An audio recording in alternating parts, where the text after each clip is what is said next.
So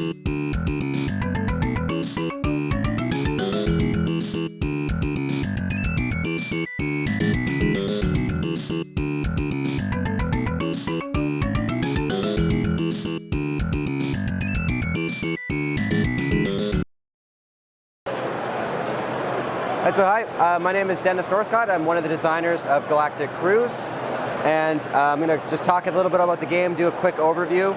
So you won't be able to learn every single little rule. I'll kind of gloss over some things just for time, but I'll give you a quick idea of what the game should feel like to play or what it's like. So thematically, all the players are high-level supervisors of the company, Galactic Cruise. Galactic Cruise is the first company to offer extended stay space vacations. So essentially, we're taking cruising into outer space. We're looking to get a new CEO. Our current founder and CEO is very old and is looking to retire. So at the end of 3 years, one of the players is going to be the next CEO. And throughout the game, the players are going to be building shuttles. So you're going to get these blueprints and build them into your different shuttles. You're going to be scheduling cruises. So you're going to choose the different trips you want to go on. You're going to be advertising to guests to get them to go on the cruises and to visit the different destinations that we have. So there's 3 different kinds of destinations. There's the adventurous, the relaxing, and the family. And there's also 3 different kinds of guests where those are their favorite things to do. So any guest can go onto any cruise ship or go on any trip, but you will be rewarded for matching the things that the guest wants to do with the icons in your shuttle, as well as taking them to the places they want to go. So you'll definitely be rewarded to do that. At its heart, this is a worker placement game.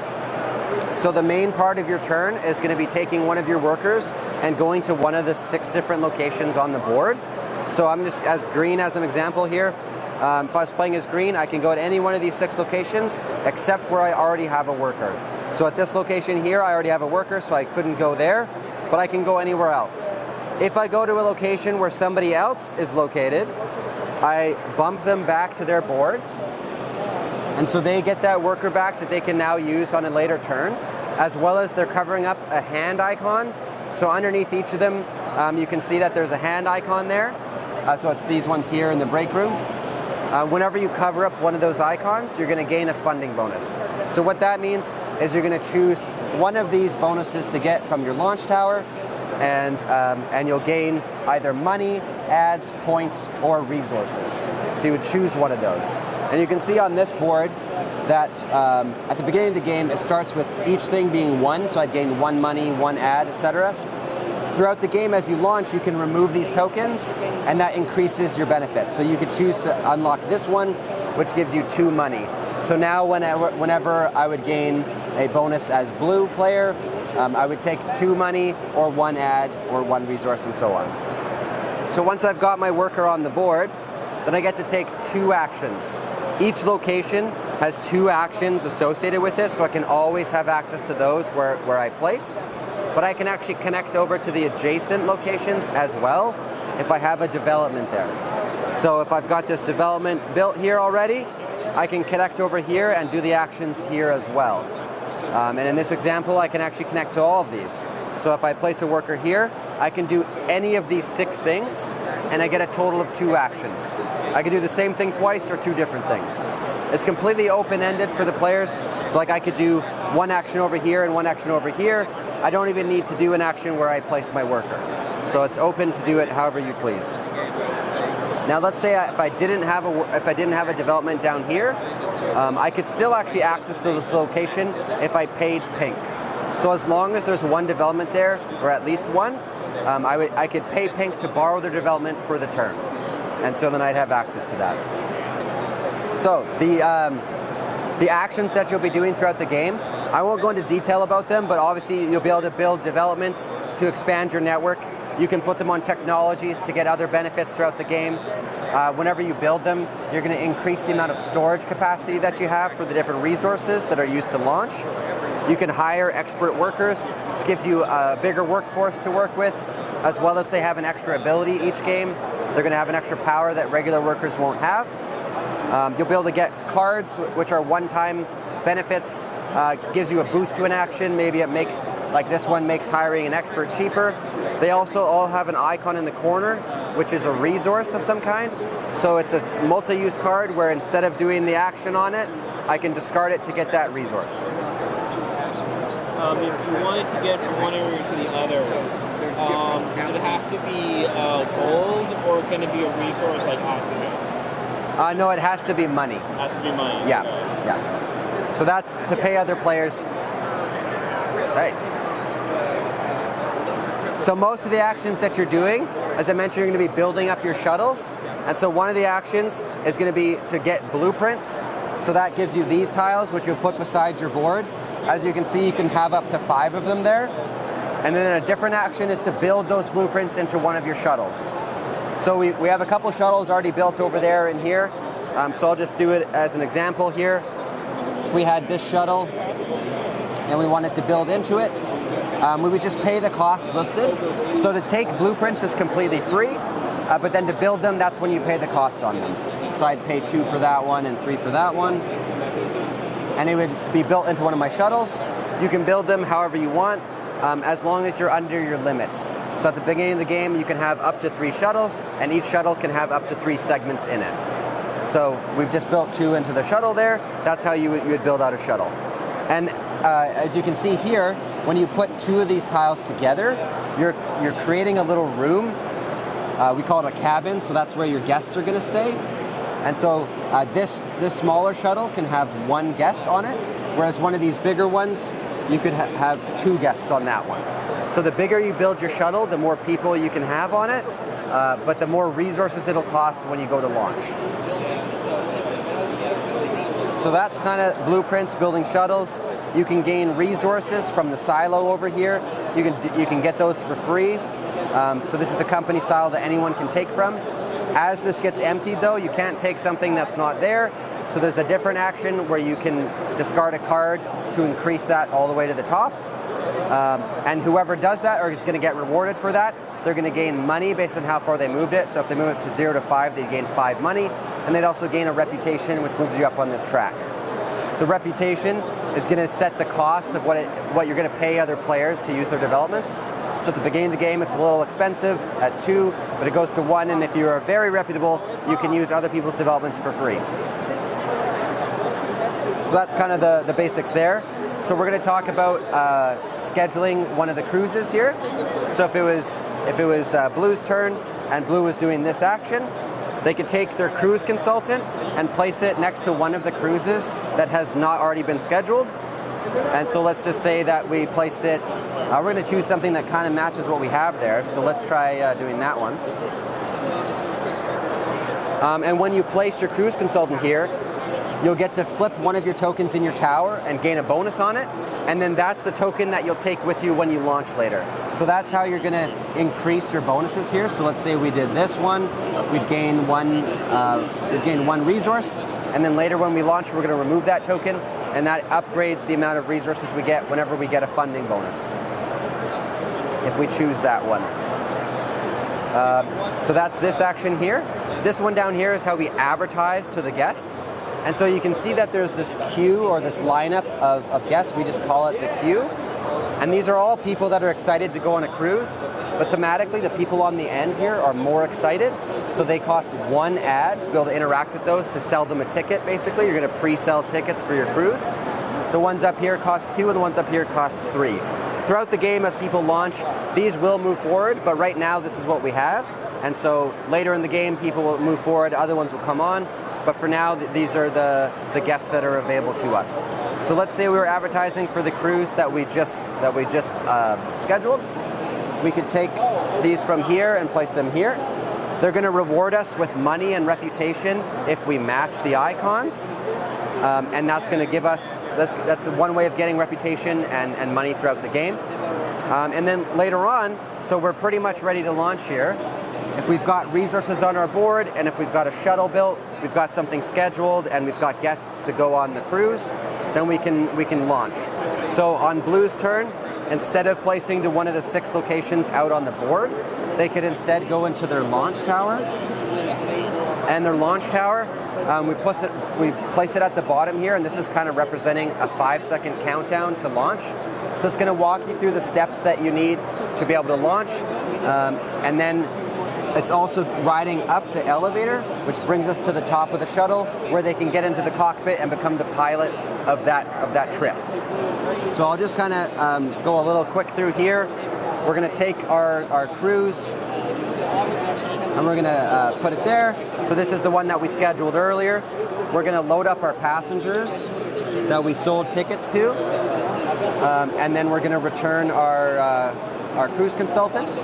We're going to put a cube out onto the board here, so that was the trigger for the end of the game. As you put cubes out on here, that's going to progress the game forward and trigger scoring throughout the game as well as the end of the game. And then step 3 is to pay the costs. So we need to pay food for each of our guests that we bring. Anyone that's gone on a cruise knows that it's all about eating. So you need to make sure you're bringing food to satisfy everyone. So you need 1 food per guest that you take, as well as 1 food for your worker. So you're going to need to feed your crew as well. Then you're going to need to get oxygen. So oxygen is based on how big your shuttle is. So this would have 3 segments. We need 3 oxygen for that one. The fuel is based on the trip that we took. So the different cruise options we have, they have different lengths of trips, how many stops are along the way, and that tells you which destinations it's going to visit, as well as how much fuel it's going to cost. So there are shorter trips where your worker's gone for a smaller amount of time and they cost only 2 fuel, whereas this one is going to go to a couple different places and it costs 4 fuel. So we pay those costs. Then we would score the shuttle. So every shuttle scores in a different way.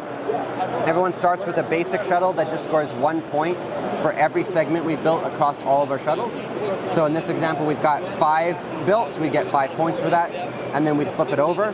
The reason we flip it over is because at the end of the game, if you've taken a shuttle that you didn't actually launch, you're going to lose 5 points for it. So it's basically like you don't want to waste the company's resources of having to go do that and then not even use it by the end of the game. So we flip it over. Then we take our token that we flipped earlier and we load it onto the bottom of our shuttle. So this is an upgrade token that'll let us upgrade something in just a second.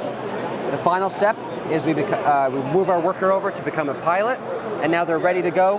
And so on the next turn, before Blue does their normal actions, they would do step 1 of their turn, which is to advance any shuttle that's in space. So we would take the Blue worker and move it to the next stop. And depending on where you're arriving at, something different will happen. So in this example, we're going to arrive at the family destination. And so that allows us to take this upgrade token and we can put it on any of the upgrades on the family destination. So you have access to any of these 3 here.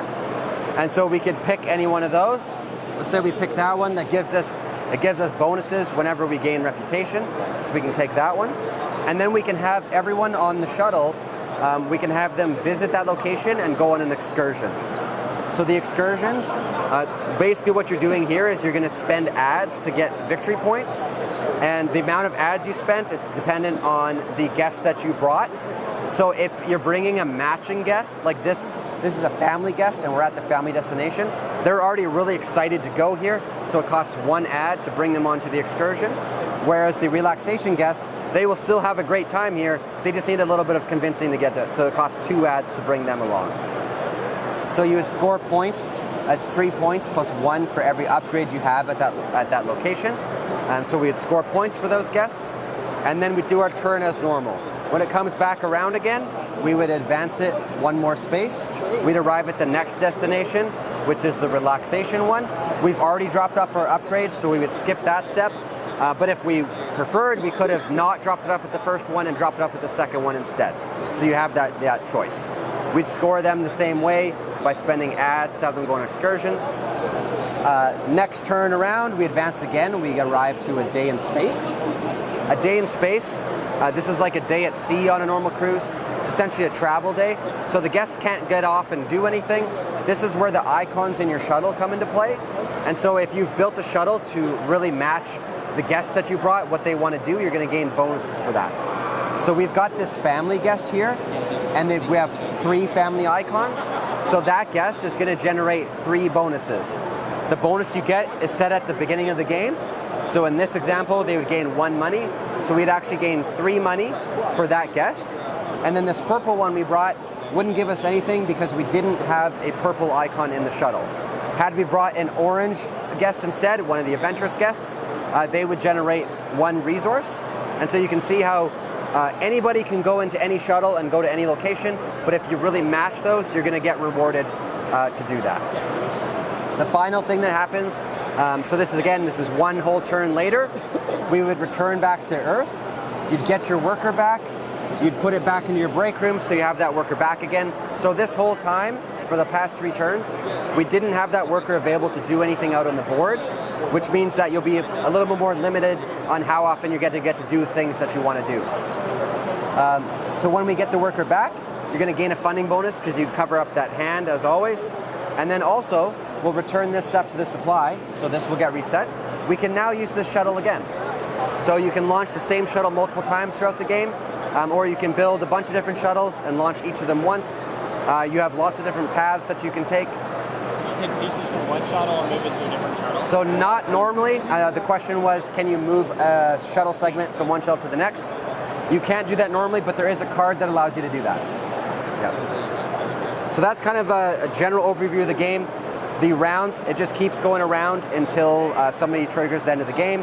As you place these cubes out, you're going to get to do that every time you launch, as well as you accomplish these company goals. So whenever you accomplish company goal, you're going to take a cube from that column and move it out onto the track. That's going to advance the game forward, as well as increase your multiplier during some of these mid-game scoring sections. When you reach the end of the game, then everyone gets to finish out the round, so you'll always have the same number of turns for all players. And then everyone will get all their workers back for the final round. And then right after the final round, you get to advance all your trips to any stop that you want that's further along the trip. And then you'll do final scoring. So final scoring is you'll get points for leftover resources, you'll get points for accomplishing these goals and scoring these cubes again. You'll get points for your reputation, so that's what these are. Anytime you see a blue point icon, that's something that's scored at the end of the game. And the stuff that's scored during the game is kind of that beige icon. So you'll also score for all the segments that you've built on all your shuttles. You'll score for your developments that you've built if you've cleared out a full column. And then you'll score for all of your shuttles again. So any of these shuttles that you built, you'll score points for them. And then here's where that -5 comes into play. If you get to the end of the game, you haven't launched something, you'll score it as normal, but then just lose 5 points. So that's kind of the whole game, but a very quick overview of it. The details, so you will mostly know how to play, but you would just have to look at some of the details of how the actions work. Yeah. Are any questions?